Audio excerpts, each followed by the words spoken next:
Are you making other people feel the essence of you? Are you lighting other people up? Are you showing compassion, love, kindness to others and showing up in the world the way that you want people to treat you in a reciprocal way? But finding that one major thing is the core turning point, because once you start working on one area of your life and you start making traction there, you've given yourself the confidence and the ability to take action and to hold yourself accountable and to be intentional about your decisions. And then it becomes easier to then start making it in other areas of your life. But the trap we all fall into is we want to change everything overnight. Yeah. And anytime you try to do everything all at one time, I guarantee you it's going to fail. And are you making other people feel the essence of you? Are you lighting other people up? Are you showing compassion, love, kindness to others and showing up in the world the way that you want people to treat you in a reciprocal way, so to speak? But finding that one major thing is the core turning point, because once you start working on one area of your life, say it's weight loss, and you start making traction there, you've given yourself the confidence and the ability to take action and to hold yourself accountable and to be intentional about your decisions. And then it becomes easier to then start making it in other areas of your life. But the trap we all fall into is we want to change everything overnight. Yeah. And anytime you try to do everything all at one time, I guarantee you it's going to fail. Welcome to the Grateful Podcast. I'm your host, Jack Wagoner, and today I have the honor of speaking with John R. Miles. As a former U.S. Navy officer and a Fortune 50 executive, John built a very successful life for himself through his natural leadership, and he soon found himself more materially successful than most could dream of. However, after a series of eye-opening moments into the fragility of life, John realized that he wasn't living for himself. In the past few years, John has stepped into a completely new ballgame, authoring the best-selling book Passionstruck and hosting a #1 podcast of the same name, attempting to achieve his goal of helping 10 million people rediscover their worth and create lives filled with purpose, connection, and impact. In his words, because everyone deserves to be seen, valued, and significant. I just love this so much. It aligns so much with what I'm trying to do here, and I'm very, very excited for this conversation. Anyone listening should be too. This is going to be amazing, and John, thank you for coming on the show. Jack, I'm so excited to be here, and just always grateful to be able to serve different communities. Yeah, 100%. It's a gift what we get to do in this age of the internet, reach different people with just a little click of a button. We're on a call with someone across the country. It's pretty amazing. So Absolutely. while researching, I learned that when you started out Passionstruck, you were worried that your brand would be overshadowed by a Victoria's Secret perfume scent. And I thought that was so funny because look at where you are now.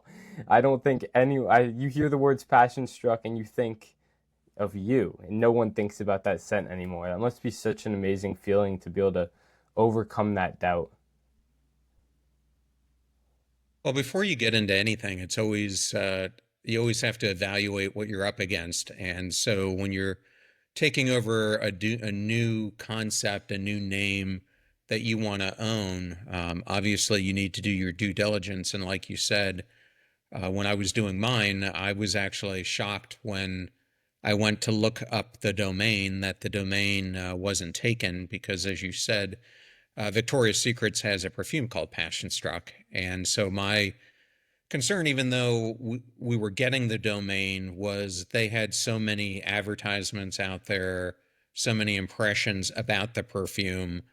The concern was how long will it take to get first page on Google search. And so the way you have to do that, obviously, is posting a lot of content and doing it Yeah. with regularity. But it took about 6 to 7 months to get on the front page. And then now, almost 5 years in, we're #1 in search terms. So it shows you if you're really deliberate about your approach to marketing and keywords you're using and other things, that you can make your dreams a reality, so to speak. 100%. And that's one of your big things, like going from where you're at to your dream self or your full potential. And I think it's just one of the hardest things to do in life, right? Connect the dots between where we are right now and who we know we could become. But not just for who we could become for the outside world. One of the things you wrote that I thought was very, very powerful was, to the outside world, I seemed successful, driven, and accomplished. But inside, I was numb, consumed by a narrative that I wasn't enough and didn't matter. And that's that's just so powerful.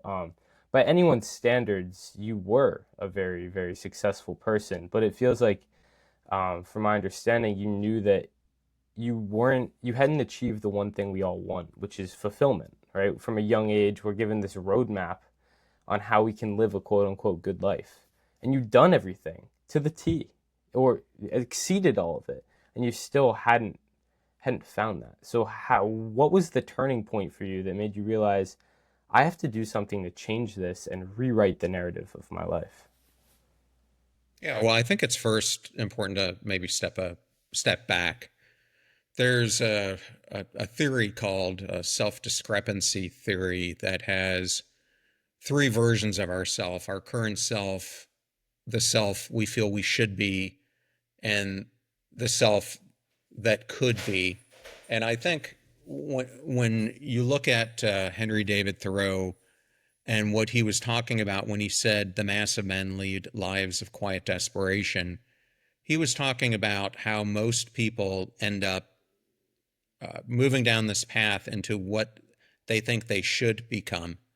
And the should is typically what they see from their parents, what they are upheld to by friends and family members and society over what makes a good career in the eyes of success, how others perceive it.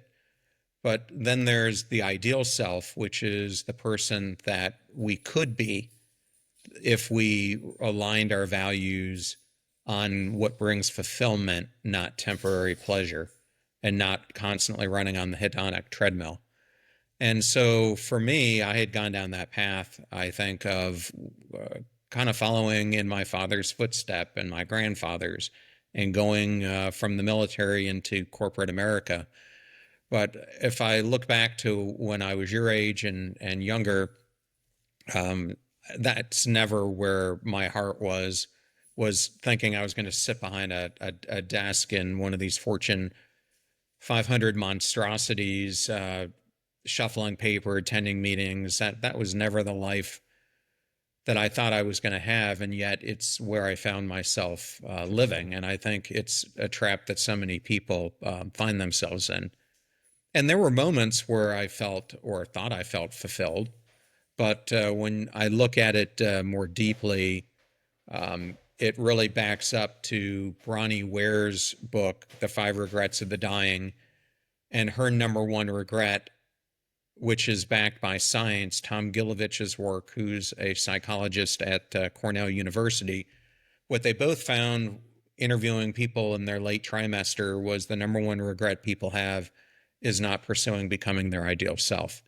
So if that's the table stakes and most people are living what they feel they should be doing, but feel trapped, feel burned out, feel helpless, feel alone, whatever the word you want to use for it, the conditions that amounts to, then really crossing that chasm to what you want your future life to look like really becomes the journey of life that I wrote the whole Passionstruck book about. It's really an outline to cross that chasm through a number of mindset shifts and behavior shifts. So I would say that the most important choice you have to make, and I refer to this as being the mission angler, is you have to pick the mission that you want to take on. I mean, this is almost like Star Trek and James Kirk. What mission do you want to take, James Kirk? What problem in the universe are you trying to solve, and how can you do it? Because that's where really what it comes down to is, I remember talking to this professor, and I'm having a total mind fart right now, but he is at the American University Catholic University's Business School, and for much of his life until he was 18 or 19, he was completely drifting through life, had no idea what he wanted, and so his parents encouraged him to become a Swiss guard, and against the odds, he ends up getting it. And within months, he's now guarding Pope John Paul II. Wow. And he told me this story that the Pope kind of saw his inner struggle. And when he was around the Pope, he felt like the world stopped except for him. And the Pope basically echoed what I'm saying, is that through all his studies of spirituality, the reason that we're here is to find a problem that we can solve where people are suffering, and to use the innate talents that we were born with that make each one of us unique to solve it. So I think that's our life journey, but it takes a long time to figure it out, especially when you get further into life and you're trapped by a whole bunch of things that have now built up, meaning your lifestyle, and do you have a family? How do people view you? All those things get in our way of even starting the journey. But the starting point is you got to figure out what it is you're supposed to do. Wow. I one of the things that I really relate to that you said is that people do what they should do and not what they really want to do. And what I found interesting listening to you there is that you said when you were my age, so like when you were, I'm 18, so I'm a senior in high school, about to graduate, and I see a similar thing happening with a lot of my friends and peers, and I felt it myself. We have this idea of what we know we want to do, and yet we also have everyone around us and society's pressures telling us what we should do, right? I looking at your website, you had your favorite books, and one of them was Hidden Potential by Adam Grant. In that book, Adam talks about how, as a kid, like around 4 years old, most of us know what we think our purpose is. We know what we want to do. As a 4 year old, I thought I wanted to be an astronaut. And I had these massive dreams for myself before society burdened me with what I should do, right? And for listeners, I put that in quotation marks because what is the should in life? There is no should. And so one thing that I've been back and forth between is, do we need that stage? Do you think that we need that stage of going with society and what we should, by society's terms, do before we can come back to our true purpose? Or is there a way to cut that out of our lives and go straight to what we think our purpose is and following our life and following our passion? Well, I mean, it's a big question, and there's a big answer to it. I think the big thing that I would start out with is, unfortunately, it depends. Mm-hmm. It depends on what zip code you were born into, what side of the railroad tracks. It depends on what country you were born into. We have in the Western world a lot more freedom of choice than a lot of countries do. Imagine, you're born, I know they're not using class, so to speak, in India anymore, but there's still castes, that unofficial ones that they're born into, that it's very difficult to escape. There are other situations where, families have rituals where the grandparents were a doctor and the parent was a doctor, and it's expected that you become a doctor. Or there's very demanding parents who, they were an athlete who wanted to potentially go pro or take this big leap, and so their kids are living their aspirations that they never fulfilled. I mean, there are lots Yeah. of different circumstances, but when you're in some of those and you've got all this family pressure, like let's say the pressure that you must be a doctor or a dentist or something like that. I mean, that's a lot of headway at a young age to break free from.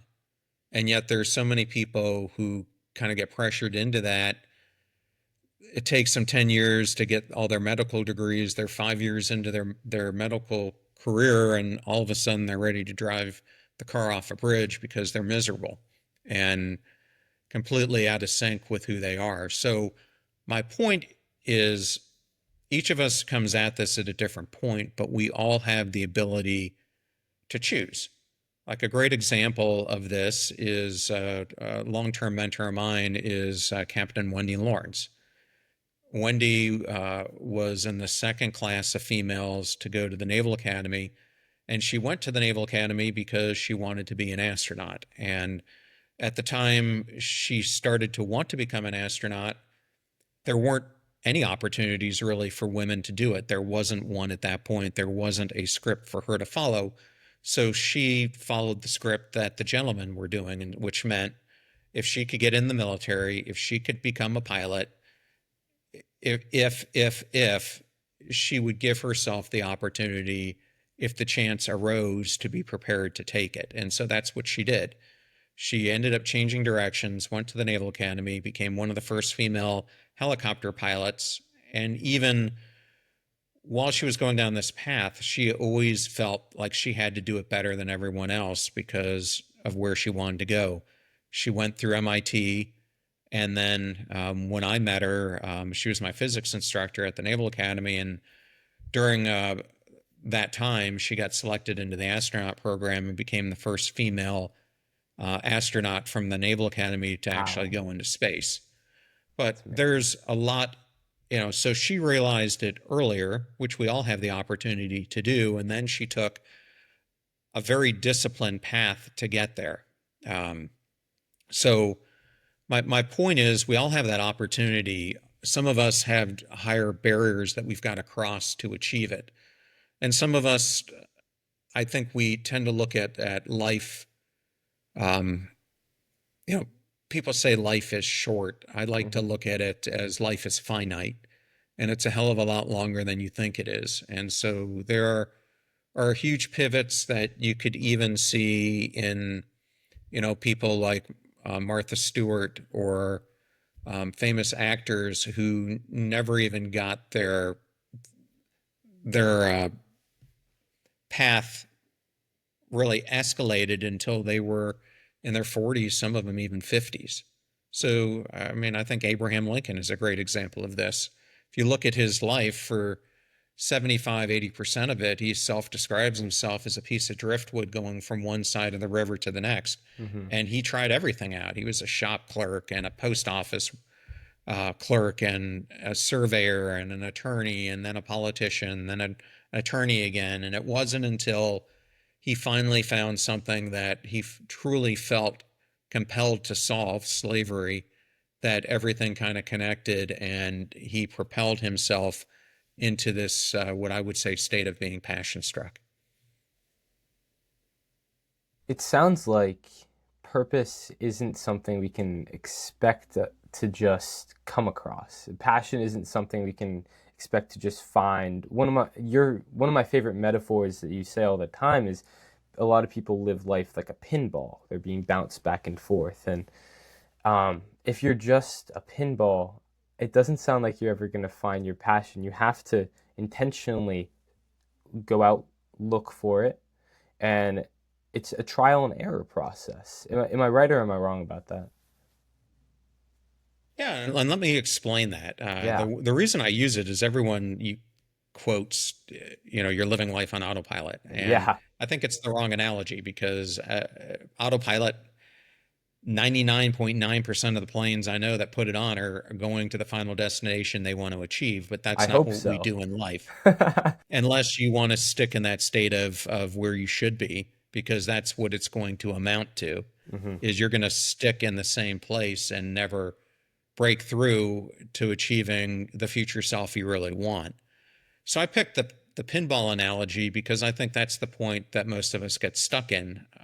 When I look back at myself, even though I was a successful executive, I was still acting like a pinball. I was completely controlled by my circumstances, meaning I kind of work was controlling my life, because when you are in these companies and they're paying you the salaries that they're paying us, they expect a high amount of presence from you. And the more senior you get, the more that presence demands itself. And so where the pinball comes in is all of a sudden you're caught in shareholder demands, um, the projects and crises of the day, the endless meetings, the endless HR issues, and you're just chasing those things at the expense of the things that really matter, meaning the connections that we have with others, especially those closest to us, our emotional health, our physical health, etc. Those things get way out of whack. And so what I say is you've got to live your life in a way that instead of being that ball tossed around, you start figuring out how to take control of it. Now, that doesn't mean you need to leave that Fortune 500 job. That's not what I'm saying. But it means that you need to really evaluate your life and the boundaries you're setting for yourself to really prioritize the things that truly matter, and then fit the work aspect in. The analogy I like to use is like a kitchen stool, so that you've got different posts underneath the stool that are holding you up, and they're in balance, not out of balance, because that's exactly where I was. I was completely out of balance. That's such a great analogy. I love that one. So, in your life, what did you in your story you talk about how for a while your one stool, your one leg of the stool was your hard work, the constant grind. So, what did you replace that with? How did you balance out your life from and switch from this idea of I have to constantly grind forward to finding your balance in life? So one thing I would say for you and probably your audience Yeah. and you at this point in life that you're at is for you, the ability to switch gears is a lot easier depending on, what your life experiences are. Hmm. Not to say, because I don't know your life story, and a lot of people your age have faced trauma, they faced ordeals and other things. So some people have more baggage than others, but typically when we're young, we're carrying less baggage. By the time, you reach my age when this was playing out, I was in my late 30s, early 40s. It becomes much more difficult in a way because you've accumulated a lot more baggage. And so I think what people naturally assume is Hmm. that this is not like taking Ozempic. There's no easy pill that you can swallow that is going to take you from that point that I was describing to being fixed Yeah. overnight. That's a hard Instead, truth. it's a journey. It's a journey. It's why I created all the different shifts that you have to go through, because what I read about in the book are the actual steps that I studied about 700 people, when I was writing it, and I looked for the common steps that all these people, like the Derek Jeters of the world, the Bonos, Hmm. Oprah Winfrey's, Dwayne the Rock Johnson's, and a lot of less famous people do to create a passion struck life. And it doesn't mean you have to follow them in the exact order I have them, because on some you might be further than others, but these 12 things kept coming back.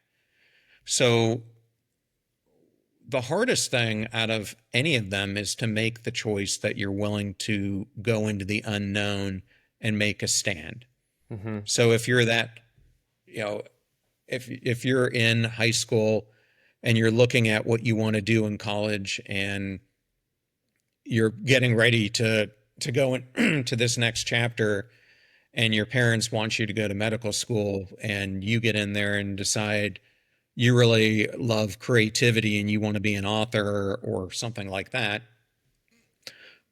well, then you're going to have to make some of those choices to do it, and there are going to be repercussions that come with it when you assert yourself to establish the boundaries that I understand what your expectation is of me, but that's not what I want to do with my life.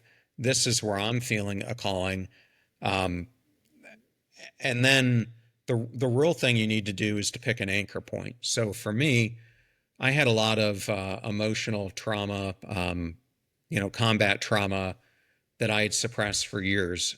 And so the first thing I needed to work on was getting rid of, if you go through cognitive behavior therapy, they talk about stuck points. So I had to get rid of the major stuck point and the ancillary stuck points that were holding me back. And it took me to go through all the process in the book about 2 years to get to the point where I had turned the corner. Now, even, 10 years beyond that from when I did that self work, I still have to do the self work. You constantly have to do self awareness. I was speaking to Mongwe Rinpoche today, who's one of probably the most famous Buddhist teachers in the world today. And, we were talking about this. Awareness is the most important thing that any of us can have. But awareness is not something that you just snap your fingers and you have it. You have to be really intentional about doing the work to get it. But it's that self-awareness that then allows you to, be able to see yourself, but also see your reflection in others and how you're showing up. And are you making other people feel the essence of you? Are you lighting other people up? Are you showing compassion, love, kindness to others, and showing up in the world the way that you want people to treat you in a reciprocal way, so to speak? But Yeah. finding that one major thing is the core turning point, because once you start working on one area of your life, say it's weight loss, and you start making traction there, you've given yourself the confidence and the ability to take action and to hold yourself accountable and to be intentional about your decisions. And then it becomes easier to then start making it in other areas of your life. But the trap we all fall into is we want to change everything overnight. Yeah. And anytime you try to do everything all at one time, I guarantee you it's going to fail.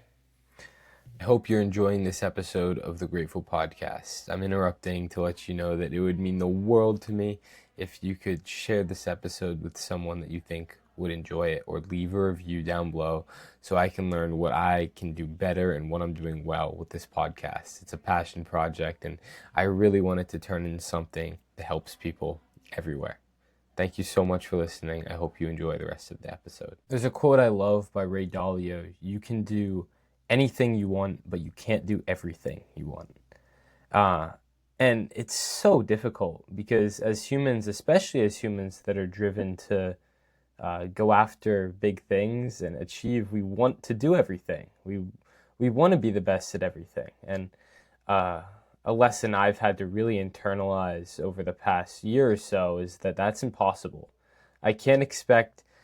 One of the things I've really had to work on in my awareness of how I feel is my insecurity around the fact that I'm great at nothing, but I'm good at everything. But I don't feel like I'm good enough at anything. And so redirecting and figuring out, well, the solution to that, Jack, is to stop trying to do everything. It's to figure out, what do I really want to do, and to go for that and put more eggs in that basket instead of spreading everything out. But one thing that I find especially difficult, and I see this with a lot of other people, is that we don't trust ourselves as humans. We don't know whether this idea we have, is it just this little fling in our head, or is it our true passion? So my question for you is, do you have an effective method, or have you found an effective method for differentiating this passion and this one true thing we should build around from just this short-term interest? So for people who want to learn more about this whole area of trust, especially in the workplace, or could be in a team you're part of, or a community you're in, I mean, what you're really, Amy Edmondson, who's a Harvard Business School professor, is the expert worldwide on this topic, and it's all called psychological safety. And that's, in as much as trust is ourselves, trust is also a reflection of how we perceive other people's reaction to whatever it is we're going to do, um, and how it pans out in our life. And that's where psychological safety comes in. Meaning, do you feel psychologically safe in your family that you're willing to take a risk? Or are you in a family unit where you're not going to get supported and you're going to get a major load of pushback? Same thing in work. Are you given the psychological safety to push the needle to be creative on a project you're working on? Or is that psychological safety net not present? So I think a lot of it has to do with that.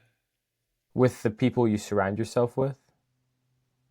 Yeah, with the people you surround yourself with, um, in particular, because they're your mirror that is reflecting yourself in them.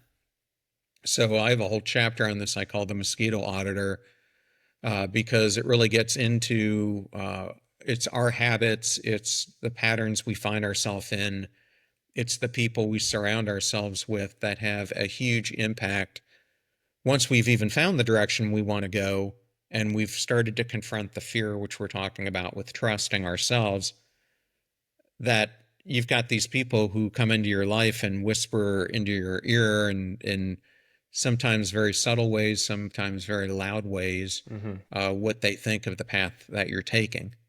And so to stay really true to yourself, you have to know how to build the right boundaries and scaffolding around yourself to create a supportive environment and not an unsupportive one. Yeah.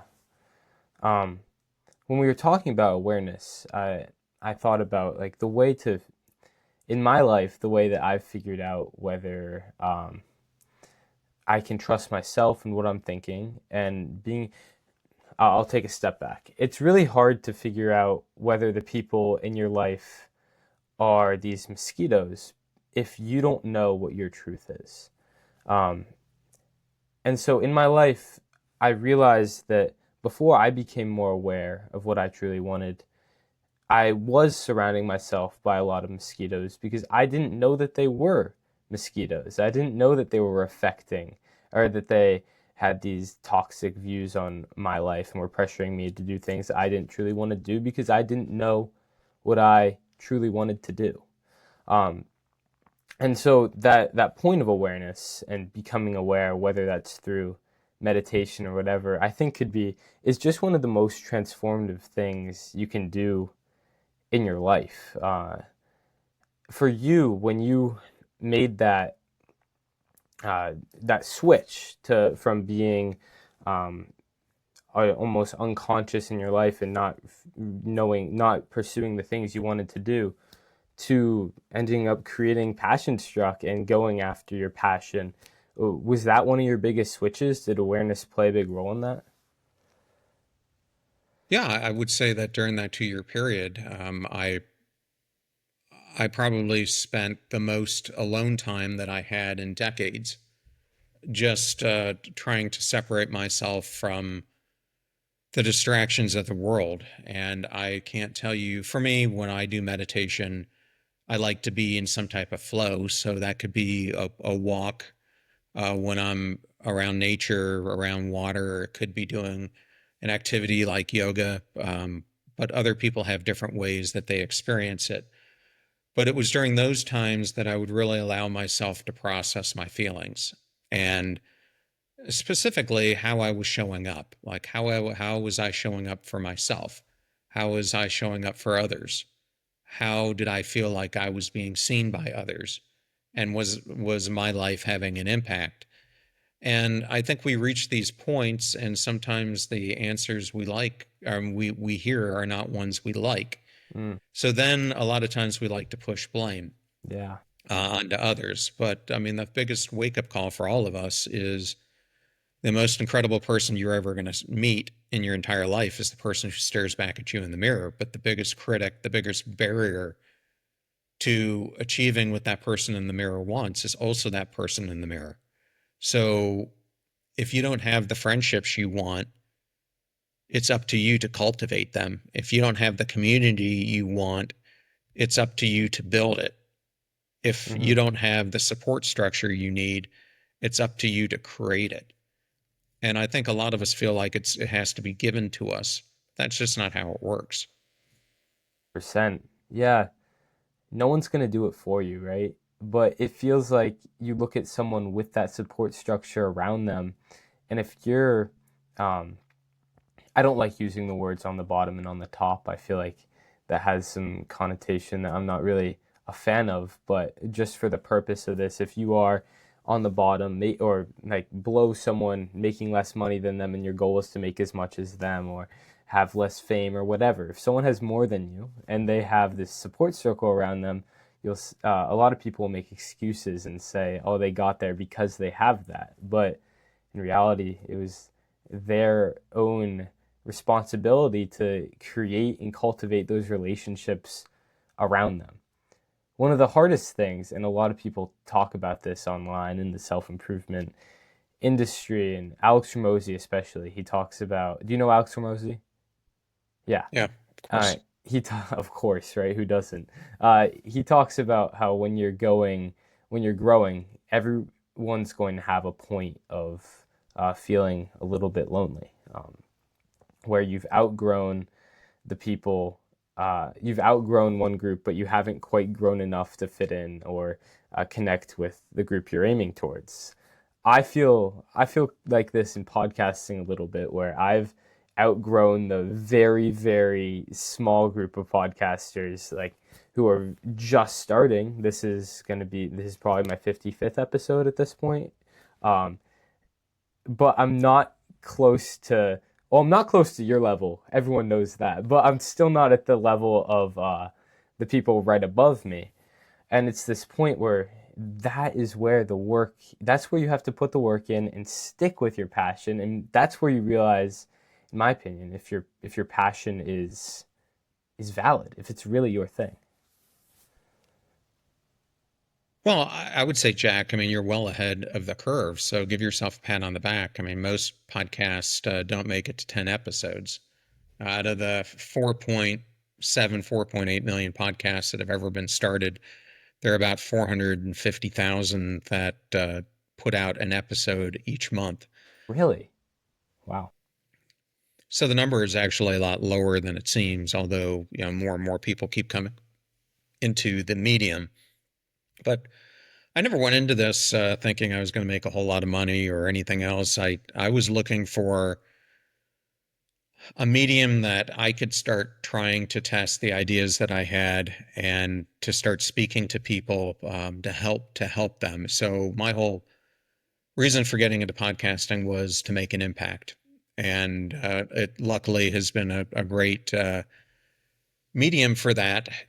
But I recently hosted the Podcast Hall of Fame, and I remember I was doing my closing remarks, and one of the podcasters who had been inducted, um, I would never say he's got a podcast that has the most downloads or anything like that, but that's not what he's measuring. His podcast is all about people's experiences with Disney.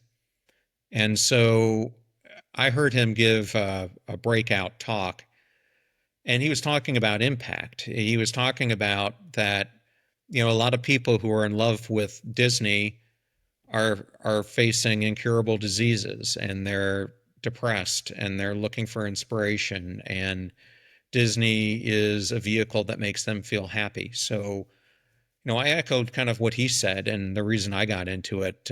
If you're looking at podcasting or anything that you're doing, thinking that you are going to be impacting masses, you're looking at it the wrong way. The way Hmm. you should be looking at it is, are you just impacting one person?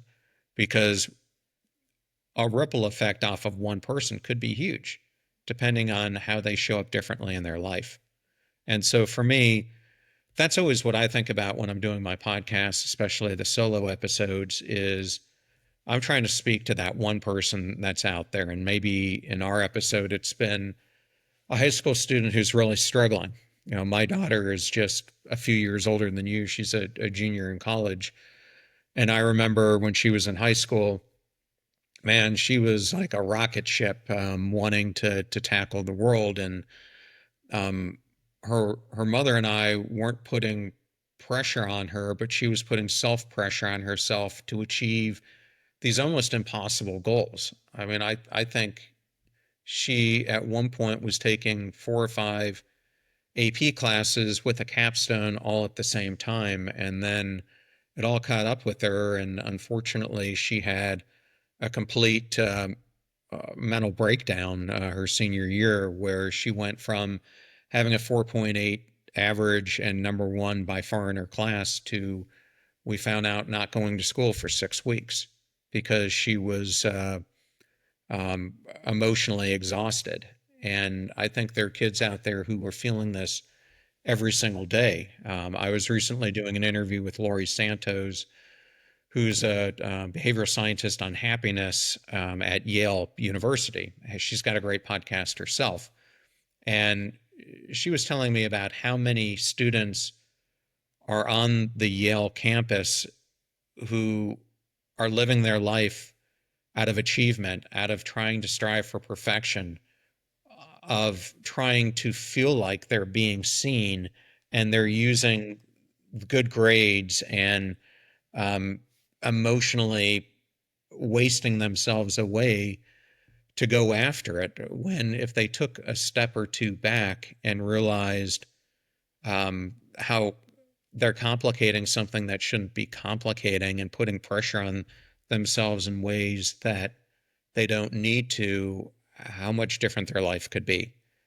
And like in the case of my daughter, the pressure wasn't coming from us, but maybe in a way it was, because maybe it was, she saw that in my example. She saw how hard I worked, how hard I strived to try to get to another level, how hard I was trying to advance up the career ladder. And maybe it just became something she absorbed and then felt like that was her way of proving herself to us so that she was seen. So the biggest break, you asked me about this before, is when in your life are you going to start living your life for you and not for what others' expectations of you are? And that's a very difficult thing to do, because it's probably going to take some very frank conversations, some of them which likely are going to be unpleasant, especially if it's with a parent or a loved one or a friend who sees you doing something different than you see yourself doing. Yeah, I can really relate to what you just said. I'm a student. I I take 4 AP classes. I'm in the top 10 in my class. I try so hard, and sometimes I wonder, is it worth it? But this idea that, and I think I'm not to say this in an egotistical way, but I think I'm further ahead on this curve of thinking about these things, of trying to optimize for fulfillment rather than societal recognition. Uh, because a lot of my peers and my friends, if I talk about this, a lot of them seem to have this idea that material success is a prerequisite for becoming fulfilled. They think that it's necessary to become materially successful before they can say, no, this isn't for me. I need to go find real fulfillment. Even though this idea, there are so many people like yourself that have become materially successful and have said, no, this does not fill the void you're attempting to fill. Even though so many people have said that, and it's a lesson that can be intellectually understood, it's not something that a lot of people are able to grasp without going through it themselves. And one thing I'm really trying to um, combat on this podcast is there's so many ideas that we do understand intellectually, but we have to learn them for ourselves. I think about like the phrase history repeats itself. How many times do people fight wars for the same reason that they fought them 100 years ago, right? It's an area in it's just human nature. We repeat ourselves. We struggle to learn from past mistakes, and I want to be able to change that. I want to be able to help people genuinely understand something, not just in their mind, but so much so that it influences their decision and it makes them take the road to becoming more fulfilled and living the life they want to live from the get go. Uh, what advice do you have for trying to do just that and trying to help these people, these young people especially, just live the life they want to live and let go of this societal pressure?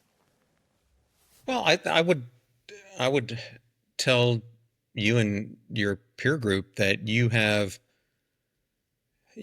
got a road ahead of you, and I'll use a couple examples. Like my son, who's 26, graduated, went to college, got a business degree, with a minor in advertising, and started to do marketing type jobs, software sales, things like that. And he was finding that it just wasn't bringing the joy that he was hoping for, and that he has this huge passion for music. So he kind of went to his mom and I and said, I'm not going to quit my job, but I'm really going to try to work on this, on incubating this passion of mine. And so he's in the process right now of going back and getting another bachelor's degree in music production.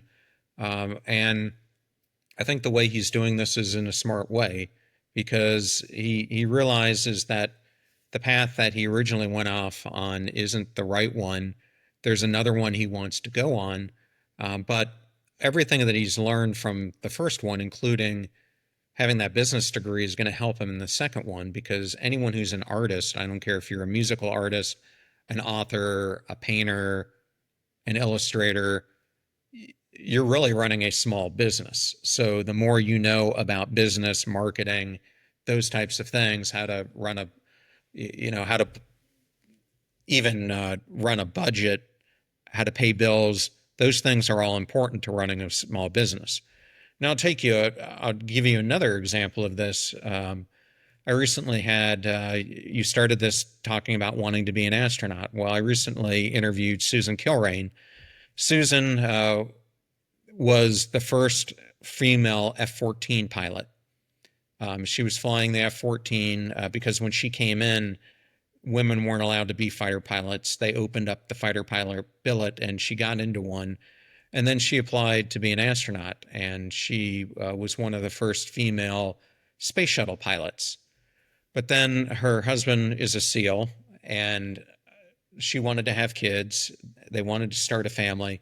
So she decided that she would have kids and walk away from NASA, not knowing that it would be a permanent thing. And she expressed to me that one of the hardest things for her was when she left NASA, she had to develop a complete new identity for herself.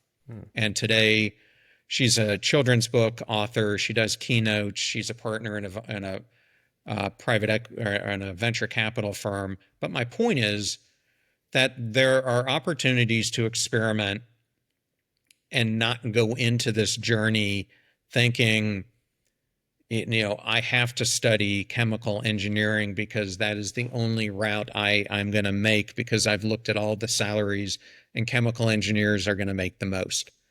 But if you do pursue that and you find yourself 4 or 5 years miserable, I guess what I'm trying to tell you and your audience is that you've got time to pivot. And you've just learned so much through that experience of things you don't want to repeat. And in that pivot that you make, could be going back to school, could be focusing on a new thing, you have a chance to show up differently in that next pivot that you want to make. And I think when you face those things, a life events like that, it's not to look at it as, man, I just wasted 5, 6 years of my life. I mean, look at it for the learning experiences that it gave you and the acceleration that it's now going to give you on this next chapter that you want to pursue. So, because I know that's one of the hardest things for college students is trying to pick a major. What do I want to do? I know it was a huge struggle for my son, that was keeping him sleepless many nights. And some people find it and feel that passion right away, and it's very easy. Others, you've got to work to find it, like I did. I mean, I look back now, and when I was your age, I was one of the editors of our school newspaper. It was funny. A friend of mine sent me an article from the paper from back when, and I looked at it, never realizing I was the one who wrote the article. And now, I'm a writer. So Yeah. when I look back, I always had this passion for writing and for journalism and those things, but sometimes it shows up when it's supposed to show up. Yeah. That relates so perfectly to the theme of this podcast, which is just gratitude and how everything in your life, uh, you can be grateful for it, even if it wasn't exactly what the final outcome was. It had a role in building the framework of the present. We can't have this moment right now and everything it is without everything that's happened in the past. And I know I can say that from a very privileged standpoint as a privileged 18-year-old kid. But everything that happens builds who you are. So if you do make mistakes, it will come back and build your future, And that seems to have been your life as well. I think that's so cool. Yeah, absolutely. Yeah. Um, well, before we end this, I'm starting to like to end with a similar question for most of my guests. So the whole theme of this podcast is it's called the Grateful Podcast, and I have this idea, which is the duality of gratitude and ambition. So what that means is I see a lot of people pursuing goals through self-hatred, or hatred of their current circumstances, and there seems to be a misunderstanding um, where people don't believe that you can be happy and grateful for what you have right now while also going forward, right? And being ambitious. It seems to be this black and white picture of you're either miserable and pursuing something better, or you're grateful and just stagnant and you're not pursuing progress. And obviously, some people feel differently about this, but this is just something I've seen and noticed as a common theme in society. And so that's one of the things I'm trying to combat, because I believe that true fulfillment is going to be found when you are grateful for right now, but simultaneously pursuing something that lights you up and pursuing goals in the future. So, my question for you is, do you believe that this is an accurate philosophy, and have you noticed or used this in your life? Well, I think gratitude in general is extremely important. To have a daily gratitude type of practice is essential. One of the things I do every day is I kind of do a deliberate intention for how I want to live the day. I start out every morning on my walk, and I kind of chant this thing that I've been chanting for years, this cadence of like, how do I want to live the day? And then I recite three things at the beginning of the day that I'm grateful for, and then three things at the end of the day before I go to sleep that I'm grateful for. Are And they I the same think thing? no, they're different. I mean, what I'm grateful for is different every day, but the saying I tell myself is the same thing. But I think gratitude is a very reinforcing practice because when I was talking to that Tibetan monk earlier today, we were talking about this. You oftentimes go through life difficulties. Let's say you're a teenager and you lost your first girlfriend, and life seems like it's going to be over. I mean, you still are healthy, you still are alive, you're still probably involved in different activities at school. You still get to go in and socialize with other people. So, I mean, I'm just saying we don't think of the small things that we should be grateful for. So true. So true, John. Thank you so much. I love that, and I love this conversation. You have so much wisdom, and I highly encourage all my listeners and viewers to go check you out and check out your podcast, because I have much to learn from you as an interviewer and a person. And I think so many people have a lot to learn from you as well. And I just really, really appreciate what you're bringing into this world and what you've used your platform, the message you've used your platform to spread is something that is so important and is really making a difference. Well, Jack, thank you so much for having me. And I wish you and all the people who are regular listeners of your podcast all the best, especially if you're younger in age. And it's really a demographic that I'm trying to reach because when I wrote Passion Struck, I mean, it impacts so many different people, but the people I really wrote it for were my two kids and, Yeah. Generation Z and the next generation that's coming up. How do you short circuit all the mistakes that I learned the hard way? Yeah, exactly. That's the question. Well, thank Well, you. I'll thank link you your for book. having me. Yeah, of course. I'll link your book down in the description. I'll link your podcast and all that. Thank you so much. Thank you for listening to the Grateful Podcast. If you enjoyed this episode, it would mean the world to me if you could either share this episode with friends and family who you think would enjoy it, or leave a review down below on what I can do to make this better for you and for other listeners. All that would just help me be able to spread my message of gratitude and living a purposeful life. I hope you have a great day. See you soon.